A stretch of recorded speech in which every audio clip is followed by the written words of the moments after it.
Jews, Christians, Muslims, the trifecta of Abrahamic religions. But what even is an Abrahamic religion anyways?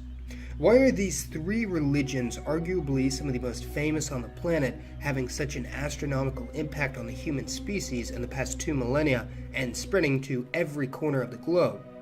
Although it may not seem like it at times, considering the extreme historical and modern conflicts and tensions between these groups, the Abrahamic faiths actually have much more in common than many would think, obviously stemming from the biblical patriarch of Abraham, an extremely influential figure in all of these religions, and hence is given great reverence in all of them, being viewed in different lights and various sects, but still regarded as quite important nonetheless. An example of an Abrahamic religious group outside of these three main mentioned at the start that the majority of people from a Judeo-Christian background have heard of would be the Samaritans, a people you might recognize from the parable of the Good Samaritan. Although not too different from the Jewish people and religion, having only diverged a few generations before, the Samaritans had a fierce and bitter relationship with them for most of history, although for various reasons the Jews ended up thriving, more or less, while the Samaritans have nearly vanished from existence as both a people group and religion, with less than 1,000 members remaining today.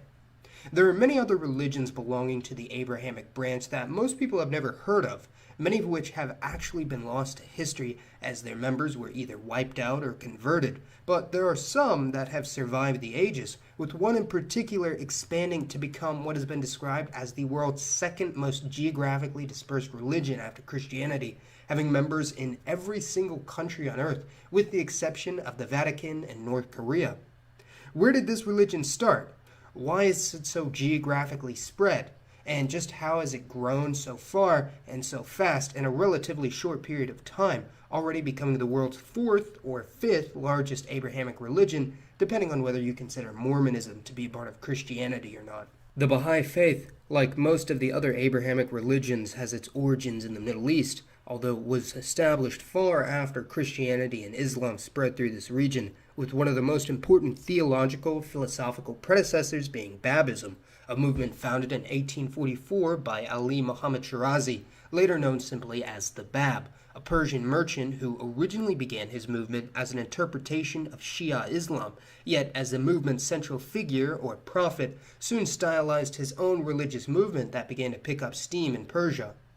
Babism was quickly shut down by the Persian government, however, and the Bab was executed along with many of his followers. However, one ardent disciple, Mirza Hussein Ali Nuri, later known as the Baha'u'llah, later took up his mantle as the central figure of this religious group, later christened the Baha'i faith, founded in 1863, nearly 19 centuries after Christianity, 13 centuries after Islam, and 8 centuries after the Druze religion. One reason for the wide appeal of the Baha'i faith is its recognition of prophets, saints, gods, messiahs, and other holy figures from religions all around the world, as the Baha'i scripture outlines not only the coming of the Baha'u'llah, the latest in the line of holy prophets known as the manifestations of God, but also recognizes Abraham, Jesus, Muhammad, Krishna, Buddha, Zoroaster, and others who, along with the minor prophets of the faith, are seen as divine messengers who all had important revelations or abilities that all led to where we are in the present day.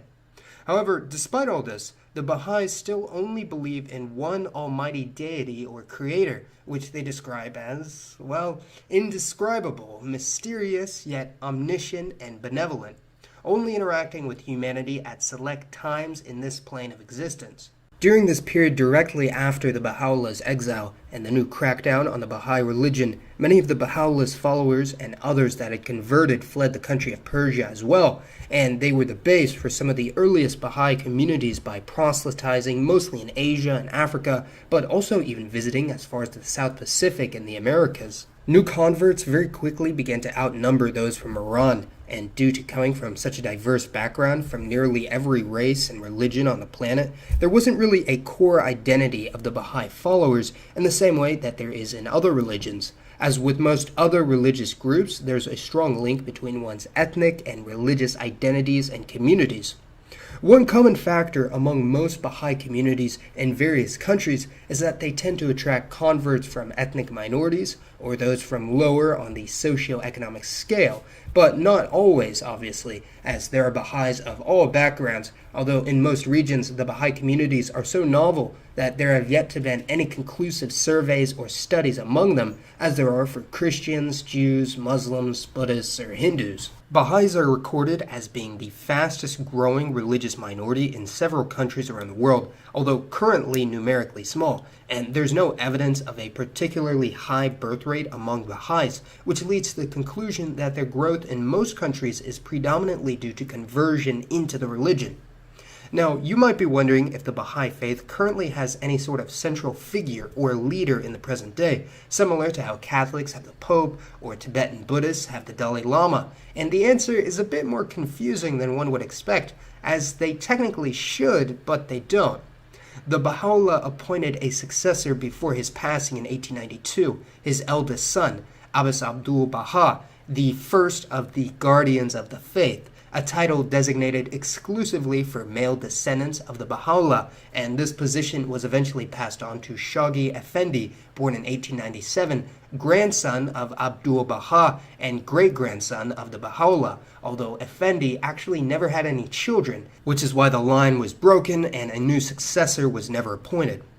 Especially after the Iranian Revolution, Baha'is began leaving Iran, and it's actually estimated that 5 to 10% of Iranian Americans belong to the Baha'i faith, and even in the present day, the Iranian government does not recognize the Baha'i faith as a legitimate spiritual or religious movement, outright banning any houses of worship or meetings related to the Baha'is, seeing them as apostates or converts from Islam, despite many of them being a part of this community for many generations now, with there being entire villages practicing the Baha'i faith in secret while nominally claiming an Islamic identity in order to avoid persecution. This does, however, show the somewhat fluid nature of religious adherence, as many people often dabble in multiple religions without committing to a single one, or may mix and incorporate elements from here and there, and this is especially true for the Baha'i faith due to its universal approach and outlook.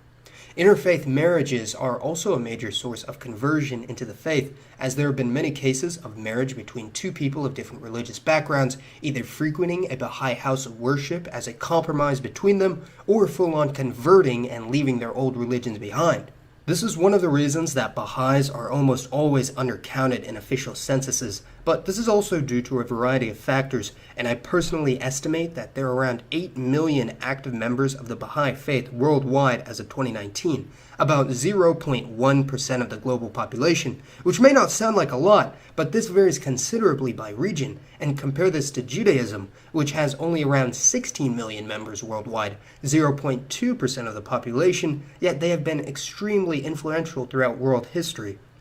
In many countries in Africa, such as Kenya, Zambia, Chad, or Mauritius, Baha'is hover at around 1 to 2% of the population, and the same goes for some island countries in the Caribbean, such as Trinidad and Tobago or Barbados, but by far the region with the highest proportion of Baha'is as a percentage of the total population would be in Oceania, as for whatever reason, it would seem that the faith has had the most success among small island nations. Baha'is have attracted a relatively small number of converts in the region of Oceania, but because the area has such a low population already, they make up a statistically significant proportion of countries like Kiribati, a collection of islands totaling around 100,000 people, and is actually pretty religiously diverse, split between Catholics, Protestants, Mormons, and Baha'is, officially making up no more than 3% of the population, although some sources claim that as high as 10% have some affiliation with the faith. In Tuvalu, the island of Nanumea is the only geographic area in the world where Baha'is make up a majority of the population,